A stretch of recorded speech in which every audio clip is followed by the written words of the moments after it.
ಕೃಷ್ಣ ಅಡುಗೆ ಮನೆಗೆ ಸ್ವಾಗತ ಫ್ರೆಂಡ್ಸ್. ಇವತ್ತು ನಾನು ಮಾವಿನ ಹಣ್ಣಿನ ಸೀಕರಣೆ ಹೇಗೆ ಮಾಡೋದು ಅಂತ ತೋರಿಸ್ಕೊಡ್ತೀನಿ ನೋಡಿ. ಇಲ್ಲಿ ನೋಡಿ, ನಾನು 6 ಮಾವಿನ ಹಣ್ಣು ಮಲ್ಲಿಕಾ ತೊಗೊಂಡಿದ್ದೀನಿ. ಮಲ್ಲಿಕಾ ಮಾವಿನ ಹಣ್ಣು ತೊಗೊಂಡಿದ್ದೀನಿ 6. ನಿಮಗೆ ಯಾವ್ದು ಅವೈಲೇಬಲ್ ಇರುತ್ತೋ ಅದನ್ನು ತೊಗೋಬೋದು. ಈ ಥರ ನಾನು ಮೆತ್ತಗೆ ಮಾಡಿಕೊಂಡು ಮೇಲೆ ತುಂಬು ತೆಗೆದು ಇಟ್ಕೊತಾ ಇದ್ದೀನಿ. ಎಲ್ಲನೂ ತೊಳೆದು ಬಿಟ್ಟು ಮೇಲೆ ತುಂಬು ತೆಗೆದು ಮೆತ್ತಗೆ ಮಾಡಿ ಇಟ್ಕೊತಾ ಇದ್ದೀನಿ ಎಲ್ಲನೂ ಹಣ್ಣು. ಮಲ್ಲಿಕಾ ಮಾವಿನ ಹಣ್ಣು ಸ್ವಲ್ಪ ಗಟ್ಟಿ ಬರುತ್ತೆ ರಸ. ನೋಡಿ, ನಾನು ಈ ಥರ ಎಲ್ಲನೂ ಮೆತ್ತಗೆ ಮಾಡಿ ತುಂಬು ತೆಗೆದು ಮೆತ್ತಗೆ ಮಾಡಿ ಇಟ್ಕೊತಾ ಇದ್ದೀನಿ. ಇವಾಗೆಲ್ಲ ಮೆತ್ತಗೆ ಮಾಡ್ಕೊಂಡಿದ್ದಾಯಿತು. ಒಂದು ಪಾತ್ರೆಗೆ ನಾನು ಹಣ್ಣನ್ನು ಈ ಥರ ಹಿಂಡ್ತಾ ಇದ್ದೀನಿ. ಎಲ್ಲ ರಸನೂ ಆಚೆ ತೆಕ್ಕೊಂಬಿಡ್ಬೇಕು.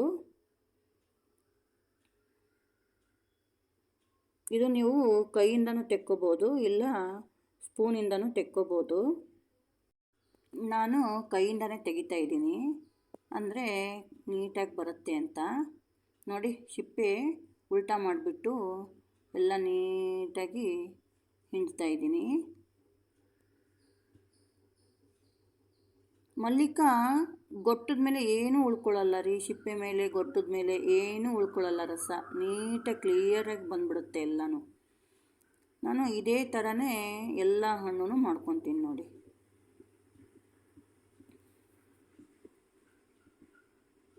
ಮಲ್ಲಿಕಾ ಹಣ್ಣು ರಸ ಗಟ್ಟಿ ಇರುತ್ತೆ. ಉಳಿದಿದ್ದು ಆದರೆ ಒಂದು ಸ್ವಲ್ಪ, ಉಳಿದಿದ್ದ ಹಣ್ಣಾದರೆ ಒಂದು ಸ್ವಲ್ಪ ತಿಳಿ ಇರುತ್ತೆ ರಸ. ಈ ಥರ ರಸ ಮಾಡ್ಕೊಂಡ್ಬಿಟ್ಟು ಮಿಕ್ಸಿನೂ ಮಾಡ್ತಾರೆ ಕೆಲವರು.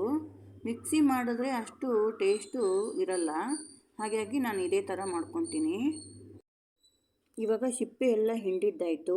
ಇವಾಗ ಗೊಟ್ಟ ಹಿಂಡ್ತಾ ಇದ್ದೀನಿ ನೋಡಿ. ಗೊಟ್ಟದ ಮೇಲೆ ಏನೂ ಉಳ್ಕೊಂಡಿಲ್ಲ.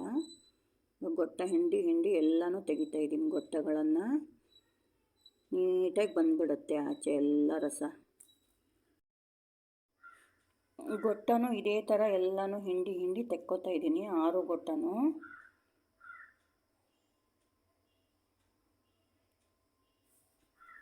ಈ ಮಾವಿನ ಹಣ್ಣು ಸೀಕರಣೆ ಚಪಾತಿ ಜೊತೆ, ಹಾಗೆ ಒಬ್ಬಟ್ಟಿನ ಜೊತೆ, ಹೋಳಿಗೆ ಜೊತೆ ಎಲ್ಲ ಚೆನ್ನಾಗಿರುತ್ತೆ ರೀ, ಹಚ್ಕೊಂಡು ತಿನ್ನೋಕ್ಕೆ. ಹಾಗೆ ಕುಡಿಯೋಕ್ಕೂ ಚೆನ್ನಾಗಿರುತ್ತೆ. ಫ್ರಿಜ್ಜಲ್ಲಿ ಇಟ್ಕೊಂಡು 1 ಅವರು ಫ್ರಿಜ್ಜಲ್ಲಿ ಇಟ್ಕೊಂಡು ಕುಡಿದ್ರೆ ಇನ್ನೂ ಟೇಸ್ಟಿಯಾಗಿರುತ್ತೆ. ನೋಡಿ, 6 ಗೊಟ್ಟ ಹಿಂಡಿದ್ದಾಯಿತು. ಈ ಥರ ರೆಡಿಯಾಗಿದೆ ಮೇಲೆ. ಇವಾಗ ಮೇಲೆ ಸಕ್ಕರೆ ಹಾಕ್ತಾಯಿದ್ದೀನಿ 1 ಸೌಟು. ಹಾಗೆ ಚಿಟಿಕೆ ಉಪ್ಪು.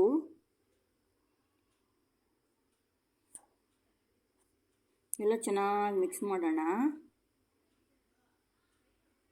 ನೋಡಿ, ಮಿಕ್ಸ್ ಮಾಡಿದ್ದಾಯಿತು, ಕರಗಿದ್ದಾಯಿತು. ಇವಾಗ ಮಾವಿನ ಹಣ್ಣು ಸೀಕರಣೆ ರೆಡಿ ಆಯಿತು ನೋಡಿ.